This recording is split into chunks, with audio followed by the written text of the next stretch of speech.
हरे कृष्णा। प्रिय श्रोताओं, आज हम सुन रहे हैं भाद्र मास की कथा अध्याय 7 को। उससे पहले हम भगवान विष्णु और भगवान श्री कृष्ण का स्मरण करते हैं और इस कथा का आरंभ करते हैं। ओम नमो भगवते वासुदेवाय। राजा शतानिक के भीतर एक और प्रश्न ने जन्म लिया। वैराग्य तो आता है भगवान, जब मैं संतों की वाणी सुनता हूँ तो मन संसार से हटकर ईश्वर की ओर लग जाता है, परंतु कुछ समय बाद फिर वही इच्छाएं लौट आती है। क्या ये मेरी कमजोरी है या इसका कोई समाधान है? नारद मुनि शांत स्वर में कहते हैं, राजन, यह कमजोरी नहीं, यह मनुष्य का स्वभाव है। मन को स्थिर करने के लिए सिर्फ वैराग्य ही नहीं, भक्ति का सहारा लेना पड़ता है। वह फिर पूछते हैं, कृपा कर मुझे भक्ति का स्वरूप बताइए। क्या यह केवल पूजा पाठ और मंत्र जप है या इससे भी कुछ अधिक? नारद मुनि कहते हैं, राजन, भक्ति केवल विधि विधान का पालन नहीं बल्कि हृदय का समर्पण है। जब मनुष्य अपनी इच्छाओं, अपने अहंकार, अपने लोभ को ईश्वर के चरणों में अर्पित करता है तो वह सच्चा भक्त बन जाता है। भक्ति के इस स्वरूप को जानने के बाद राजा शतानिक ने पूछा, भगवान, कई लोग मंदिर जाते हैं, जप तप करते हैं, दान देते हैं, तो क्या वे सभी सच्चे भक्त कहलाते हैं? नारद मुनि कहते हैं, सच्चा भक्त वह है राजन, जिसके मन में सभी प्राणियों के लिए प्रेम हो और जो अपने सुख दुख को भी ईश्वर की इच्छा मानकर स्वीकार कर ले। वह केवल अपने लिए नहीं, संपूर्ण जगत के कल्याण के लिए प्रार्थना करे।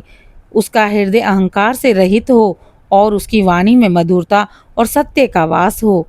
राजा शतानिक कहते हैं, तो क्या सच्चे भक्त को कभी कठिनाई नहीं आती? नहीं राजन, भक्त के जीवन में भी कठिनाइयां आती हैं, परंतु वह उन्हें दंड नहीं, ईश्वर की परीक्षा मानकर सह लेता है और इस परीक्षा में सफल होकर उसका प्रेम और गहराता जाता है।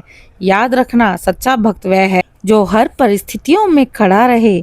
इस प्रकार राजा शतानिक भक्ति के अमृत रस का पान करने के बाद उनसे एक और प्रश्न पूछते हैं, भगवान, आपने भक्ति का महत्व बता दिया, परंतु मैंने सुना है कि ज्ञान और वैराग्य के बिना भक्ति अधूरी मानी जाती है।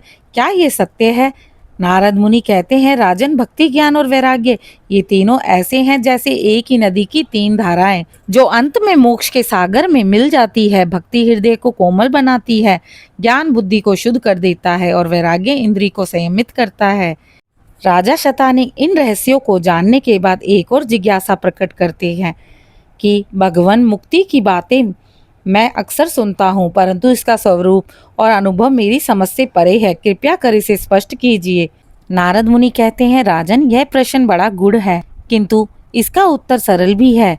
संसार में तीन चीजें मनुष्य को पतन की ओर ले जाती है, लोभ, क्रोध और मोह, और तीन चीजें हैं जो उसे भगवान के निकट ले जाती है, सत्संग, भक्ति और सत्य। सत्संग और भक्ति का फल तो सुना है मुनिवर, किंतु सत्य का इतना महत्व क्यों माना जाता है?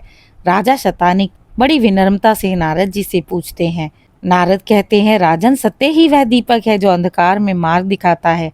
जो मनुष्य सत्य बोलता है उसके हृदय में भगवान का वास होता है। भविष्य में कलयुग में लोग धर्म छोड़कर अधर्म में लिप्त होते हैं, परंतु जो एक बार भी भगवान का नाम लेकर सच्चे मन से पुकारेगा उसके सभी पाप गंगा जल की तरह बह जाएंगे। उसके पश्चात नारद जी कहते हैं, राजन, तुम्हें एक व्रत बताता हूँ। इस व्रत का नाम है नाम स्मरण व्रत। हर प्रातः, हर संध्या भगवान के नाम का जप करना, भोजन में सात्विकता रखना, दूसरों के प्रति करुणा रखना और हर महीने एक दिन गरीब व भूखे को अन्न देना। ऐसा करने से न केवल तुम्हारा बल्कि पूरे वंश का उद्धार होगा। राजा शतानिक कहते हैं, मुनिवर, आपने मुझे जो उपाय बताया वह सोने से भी अमूल्य है। अब मैं प्रण करता हूँ कि अपने प्राण रहते मैं भगवान का नाम स्मरण करूंगा और अपनी प्रजा को भी यही सिखाऊंगा। राजा शतानिक पूछते हैं, मुनिवर, मैंने सुना है कि इस व्रत से मनुष्य का जीवन कल्याण कलश बन जाता है और यह जन्म जन्मांतर के दुखों से मुक्त करता है। कृपया इसे विस्तार में बताएं। नारद मुनि कहते हैं, राजन, इसके लिए तुम्हें केवल एक षष्ठी पूजन व्रत करना होता है जो शब्द, कर्म और संकल्प तीनों का पवित्र कर देता है। आइए मैं इसकी विधि विस्तार में बताता हूँ। व्रत का आरंभ भाद्रपद मास की कृष्ण पक्ष की षष्ठी से, जिसे तारे दिव्य षष्ठी कहते हैं। माघ मास में कृष्ण तृतीय का से स्नान कर लो, खरे भोजन से वर्जित रहो और रात में भाव एकाग्रता से व्रत स्नान कर ब्रह्मचारी बनो। और इस दिन सुनहरी पद्माकर आहवाद वासु की पूजा करो और अपनी दिव्य भक्ति प्रकट करो। इस प्रकार पूजा करते हुए भगवान से प्रण करो, तुम जैसा दुख नहीं सृजते, तुम जैसा सुख जन्म जन्मांतरी अविरल बना दो। व्रत के पूर्ण होने के पश्चात ब्राह्मणों को वस्त्र अर्पण करो। दूसरे दिन सप्तमी तिथि को मौन रहो और पुराण श्रवण कर व्रत की सिद्धि सहित व्रत पूरा करो। मुनिवर ने यह व्रत विधि इस प्रकार बताई कि यदि कोई व्यक्ति इसे श्रद्धा से करे तो उसमें कभी शोक, रोग और दुख नहीं उत्पन्न होता और पुनः जन्म का चक्र स्वतः समाप्त हो जाता है, क्योंकि व्रत मन, वचन और कर्म से आत्मा को शुद्ध बनाता है। राजा शतानिक फिर से पूछते हैं, हे देवऋषि, आपने जो दिव्य विधि बताई वह ही ब्रह्म पर्व का सार और मार्ग है। अब मैं और मेरी प्रजा इसे स्वयं बनाकर श्रद्धा से पालन करेंगे। राजा शतानिक के राज सदन में मुख गहनता से प्रश्न जागा। उन्होंने पूछा, मुनिवर, आपने महर्षि वेदव्यास से पवित्र ग्रंथ प्राप्त किए, पर क्या केवल अध्ययन से व्यक्ति पवित्र बन जाता है? कृपया ब्राह्मण का वास्तविक अर्थ बताएं और उसका आचरण बताएं। मुनिवर कहते हैं, राजन, केवल ज्ञान से आत्मा शुद्ध नहीं होती। वेद का अध्ययन तो केवल कौशल है, शिल्प मात्र है, परंतु आचरणहीन व्यक्ति में वही विद्या पवित्र हो जाती है। जैसे नापुंसक के लिए स्त्री रत्न निष्फल हो, वैसे ही बिना सत्कर्म के वेद अध्ययन भी निष्फल होता है। वस्तुतः ब्राह्मण की पहचान उसके कुल से नहीं, उसके आचरण से होती है।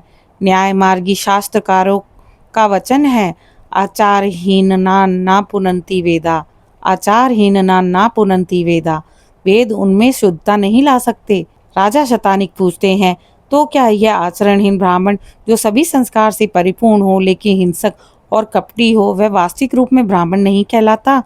मुनिवर कहते हैं, सच कहा आपने राजन। वेदों और संस्कारों से पूर्ण व्यक्ति यदि क्रोधित, चोर, मिथ्यावादी, गुरुद्रोही हो तो वह ब्राह्मण नहीं, वह शूद्र से भी अधिक अधम कहलाएगा। वही तो आचरण मार्गी है, जो क्षमा, शौच, दया, सत्य, तप, दान, निरहार इत्यादि गुणों से युक्त है। वह किसी भी जाति से श्रेष्ठ समझा जाएगा। अतः जातिगत श्रेष्ठता नहीं, गुणाय श्रेष्ठता है।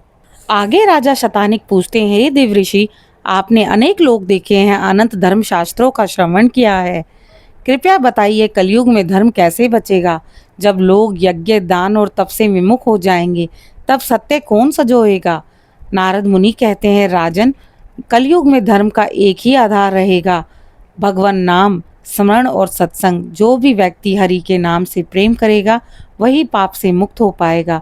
दान, तप, यज्ञ ये सब होंगे, पर उनका सार भक्ति में होगा। शतानिक पूछते हैं, क्या केवल नाम स्मरण ही पर्याप्त है? नारद कहते हैं, हाँ राजन, जैसे अग्नि को छूने वाला स्वयं गर्म हो जाता है, वैसे ही हरि नाम को अपनाने वाला स्वयं पवित्र हो जाता है। कलयुग में यही सबसे सरल और श्रेष्ठ साधन है। राजा शतानिक पूछते हैं, हे नारद जी, धर्म तो आपने बता दिया, पर लोक व्यवहार में राजा को क्या करना चाहिए? नारद जी कहते हैं, राजन, राजा का धर्म है न्याय में कभी भेद ना करें। प्रजा के सुख में ही राजा का सुख है। राजा को चाहिए कि वह गरीबों की रक्षा करे, विद्वानों को सम्मान करे और प्रजा के बीच भय का नाश करे। शतानिक कहते हैं, आपके वचनों से तो मेरा हृदय प्रसन्न हो गया देवऋषि। नारद कहते हैं, हे राजन, इन नीतियों को अपनाकर आप युगों तक स्मरणीय बनेंगे। याद रखिए, राज्य की वास्तविक शक्ति उनकी प्रजा में है।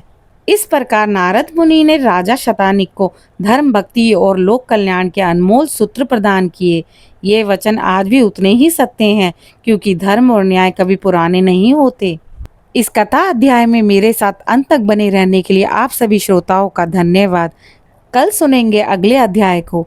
कृपया मेरे चैनल को लाइक, शेयर, सब्सक्राइब करें और इस धार्मिक पथ पर हमारे साथ जुड़े रहें। ओम नमो भगवते वासुदेवाय।